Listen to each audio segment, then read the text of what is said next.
spend a lot of time thinking about America. I wonder if we'll add another state in my lifetime. Will Texas ever secede? What are the keystones to restoring America's cultural heart? I don't even know if restoring is the right word. Is it education, religion? Getting money out of politics? To put it plainly, how do we fix America? Abolishing student loans, ending capital punishment, reforming the prison, energy, and auto industry? Does everything hinge on how we treat immigrants? What about how we treat our indigenous people? My aim is nothing short of magnanimous. God, that's so fun to say. Say it with me, magnanimous. It means great of heart, or being a kind person even if you win. I took a trip to Yellowstone with my fiance to feel the spirit of America, and it made me wonder, has America outlived its prime, or are we on the cusp of it? This is a look at what presidents have called America's best idea: national parks. Wallace Stegner said the national parks are the best idea we ever had. Maybe America's best idea? Yeah. The idea that these spaces are sacred, they are for everyone, and not just for the few, and that you preserve them for future generations. They were a part of this land for thousands of years. And in a blink of an eye, we came in and removed them. And it had an effect. I don't think we completely understand the effect, but surely it existed. As I was getting ready for the trip, I was focused on photography and where all the animals were. It wasn't until after the trip that I learned how much of a slap in the face national parks actually are. This is going to take some time, so bear with me as I do my best to explain how national parks are the continuation of colonization. I'd even like to go so far as to provide a new direction for America, one that would put America on the right path to becoming a moral leader in the industrialized world. I'm highly aware that I'm making this video on a computer using electricity, but even the best ideas have to be analyzed. And I'm not faulting Benji for making electricity. I love electricity just as much as anybody else. But decades before the American Revolution, Benjamin Franklin lamented that English settlers were constantly fleeing over to the Indians, but Indians almost never did the same. Even Benjamin Franklin didn't trust what was going on in Western society. He saw that there was a marker for something that wasn't right. And while I am here to ruin a few historic figures for you, Benjamin Franklin's not one of them. There's this part of us that is part of everybody. Something we have in common, something we share. A place where we connect with each other and to connect to something bigger than ourselves. What an incredible idea. What a worthy investment. What a precious thing we have to pass on to the next generation. Theodore Roosevelt gets a lot of credit when it comes to national parks, as though he invented them. Teddy Roosevelt, it's been said, had America's best idea. America's best idea. When he talked about preserving our incredible natural heritage. But Ulysses S. Grant was the one that actually signed the paperwork for Yellowstone to be the first national park. Why would Ulysses S. Grant think that our nation needs a national park? What is he trying to save? How does he even know anything is there to save? Enter Hayden's expedition. Ferdinand Vanderveer Hayden, Doctor of Geology, survey of lands on behalf of American government. Moving 32 men is no small feat, especially in 1871. 27 horses, 21 mules, 5 4-mule wagons, 2 2-horse ambulances, wet and dry bulb thermometers, aneroid barometers, siphon mercury barometers, sextants, prismatic compasses, odometers, clinometers, tents, and stoves for all 32 men. These photos were taken by William Henry Jackson, and they're the first photos that our government has in the Library of Congress that show Yellowstone. Thomas Moran was with him, and he's in some of the photos. Thomas Moran then took William Henry Jackson's photos with him home and was able to then add color and dimension to his paintings that he would later sell to the Library of Congress in 1875. We were in the end times of the Explorer Age, 6 months after we left Yellowstone, naming the peaks after our men. The American president would save Yellowstone from private development. It was our photography corps and Thomas's paintings that moved Congress to reserve and withdraw from settlement, occupation, or sale the headwaters of the Yellowstone River, set aside and dedicated as a public park or pleasuring ground for the benefit and enjoyment of the people. March 1st, 1872 is a historic day for America. Native Americans, trappers, and miners knew Yellowstone country before expeditions ever began exploring it. They were the inspiration for Congress funding scientific exploration. Money from the North Pacific Railroad was instrumental in bringing along artists because Congress wasn't going to, and that evidence, that visual proof, was plastered in newspapers around the country because national parks were America's next best idea.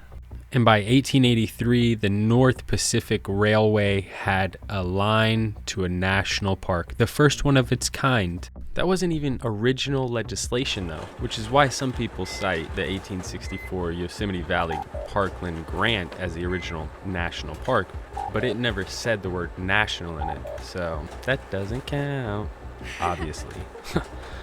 Idiots. Yellowstone feels prehistoric, so going back 150 years is laughable when thinking about its actual history. It only took America roughly 100 years to develop a superiority complex. We're talking about the beginning stages of America's need to save the world. But what's it saving the world from? Are they the rebels or the oppressors? The 1800s were wild. The rebels were making moves. They had their new government. They were trying to do all sorts of crazy shit.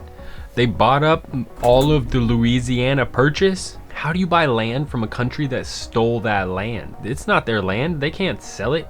And now we have the United States of happy America. Did you know that Thomas Jefferson didn't even think that the president should have the power to acquire land, but went with it once he was the president? So then he clearly had to drum up this new space force called the Corps of Discovery, aka Lewis and Clark, and send them across the country.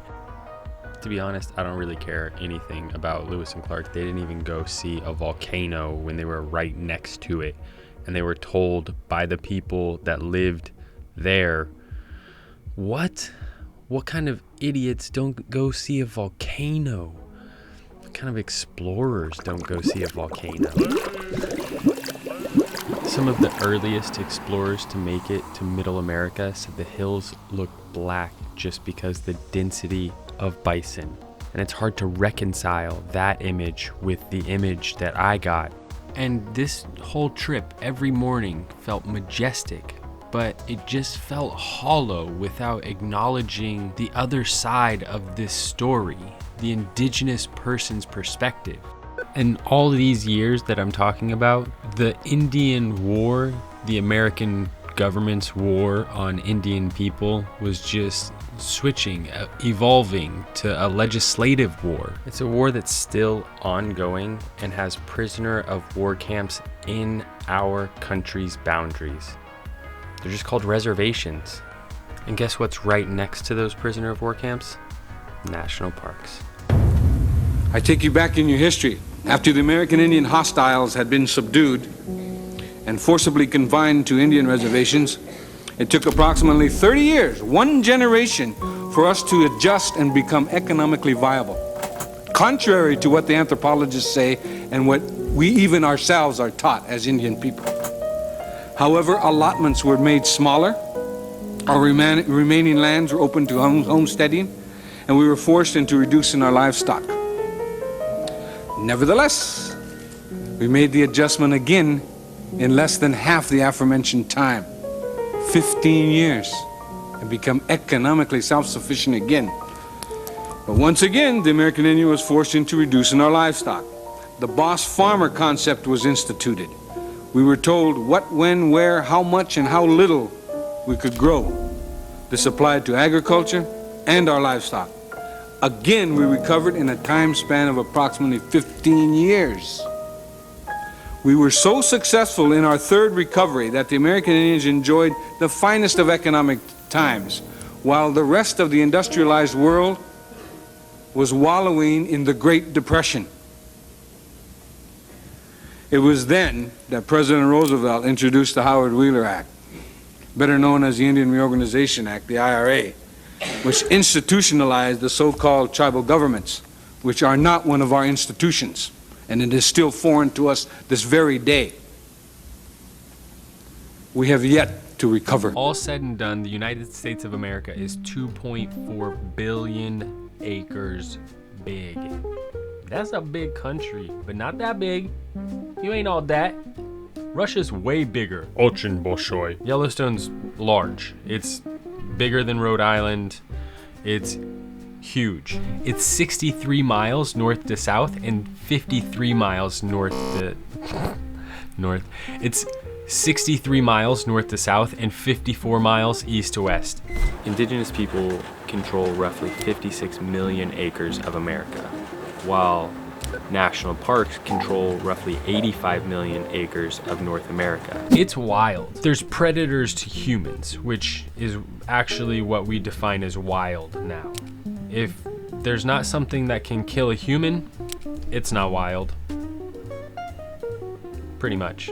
I think it's great that national parks are national parks, and they were the indigenous people's holy land, so I'm glad that national parks are being preserved. But thing is, that preservation, that conservation is a continuation of the same old bad ideas.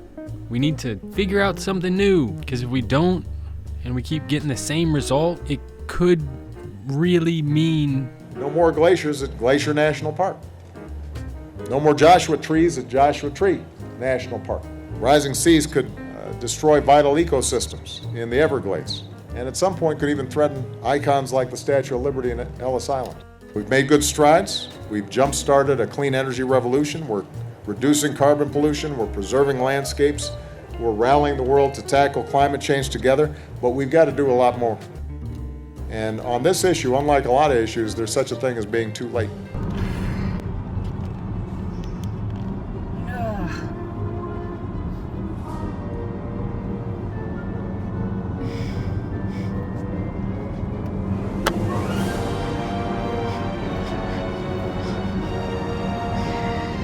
You okay with This feels so far. What's wrong? No. I don't have patience for this right now.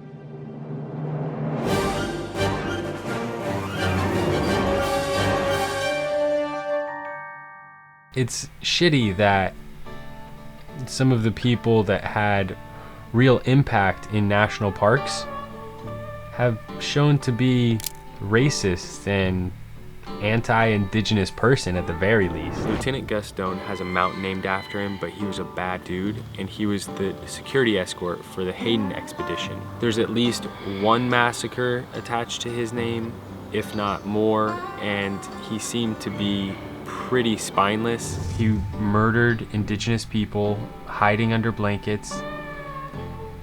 He wasn't a good dude. He wanted to be Mr. Montana, Mountain Man. And in fact, he was just a criminal and genocidal maniac. We should stop memorializing such bad influences. Never trust someone that's talking about genocide as an answer. You might think that John Muir is an awesome dude because he's got a whole forest named after him, when in fact, he's a douchebag. John Muir wrote really beautifully about all the landscape that he encountered, and when he encountered Indians or indigenous people, his vernacular, his vocabulary changed dramatically. And that's just not all right. Henry David Thoreau and George Catlin had come decades before, and they didn't have a problem encountering indigenous people and writing about how their national parks or their way of saving the land would include indigenous people. National parks didn't even include bison though. For 2 decades after their creation, the US government paid to kill millions of bison so that the Indian population would become more dependent on the US government. They had a saying back in those days, for every bison you killed, an Indian died. This was manifest destiny. People like Lieutenant Doane and President Roosevelt loved being in power. They craved this. I interrupt this program to bring you a special distraction on behalf of War and Trauma Incorporated America, presenting regular veterans, tips, tricks, and It's just a guide to how to avoid people when you go to nature's Disneyland. If I could give you one tip for Yellowstone, it's go at sunrise. Doesn't matter when you go in the year, but we were there in the spring. We saw some snow, we saw some 90-degree days, so we saw a lot of variation. There's a military pass for national parks, so when you get to the gate, you ask for a military pass, you show them some sort of verification that you were in the military, and they'll give you a year pass. Pretty awesome. So that was a welcome benefit, and saved me $100, I think it was. Many big thanks, warmongering government. Thomas Moran's paintings are credited for the beginning parts of Yellowstone, but his actual paintings didn't come out until 3 years after Yellowstone was a national park. William H. Jackson took tons of photos, and instead the Library of Congress still to this day focuses on Thomas Moran's paintings as the reason Yellowstone was established rather than the images. And it seems to me that these images of the tribal people that were there, Congress doesn't want them to be the focus of anything, which is unfortunate, but understandable because it's easier to take land from no one than to push people out. I'm not even gonna start to tell you about how the National Park Service was started out of the War Department, because I'd rather tell you about how there were 27 tribes that used to inhabit Yellowstone. 7 of them all the time, 20 that were nomadic but dependent on its resources. We act like the war in Afghanistan is the longest war, but the war on indigenous people is still ongoing, and colonization started in the 1400s. This video did not start out as anything to do with colonization or Westerners arriving to Yellowstone or any of the national parks. But once I started looking into national parks, I couldn't help but realize that that's not our land. That's not the American government's land, for sure. All of that land needs to go back to the indigenous people. They need to be in control of that land. Look at maps of where reservations used to be and where national parks are now, and you will immediately see they're just land grabs. They're the federal government saying, Oh, we didn't mean for you to have all that. We're gonna take that back from you. Sorry. Not sorry. The reservations today are just next to national parks because they're the last lands that the indigenous people have left from the treaties they signed with the American government in the whatever hundreds, where reservations are now to where they should have been. Look, it's right here. Old treaties, new reservations, old treaties, new reservations, old treaties, new reservations. And now national parks thrown in there. And if we want America to have any honor, we have to honor the 500 broken treaties in the 1800s. Since then, there's been more broken treaties, like this one, where we can see George Gillette crying because 156,000 acres were stolen from him by the Army Corps of Engineers to build a dam. They literally flooded the most pristine part of his reservation, displacing 1,700 people. He said, We will sign this contract with a heavy heart. With a few scratches of the pen, we will sell the best part of our reservation. Right now, the future doesn't look good for us. The tribe was compensated $150 million, but you can't buy something unless the seller wants to sell. Are national parks doing their job in saving the common good from private enterprise? Yes. Yes, they are doing that, and we need more of that. And really, we need to change our perspective on what conservation and preservation truly looks like. There's now research that shows that the Amazon rainforest is a living relic from past cultures where they would go through and cull different species to make sure that different plant life grew and they were able to sustain not just themselves, but the entire rainforest. And that entire forest is just leftovers from when all of those indigenous people met viruses that had 95%, 96% mortality rates. And then they all died, and who was there to care for that entire rainforest? It just overgrew, and that overgrowth was actually cause for a global cooling because there was so much growth that happened unchecked. Seeing a grizzly was absolutely a highlight of my life, but nature has humans in it, and nature void of humans isn't really nature, it's a spectacle. I'm stoked that Deb Haaland is the first Indigenous female Secretary of the Interior. We need to give the national parks back to the indigenous people. We need to get rid of the Department of Interior. We need to do away with the Bureau of Indian Affairs. We need to let the indigenous people govern between themselves. All I'm saying is let's end the colonization.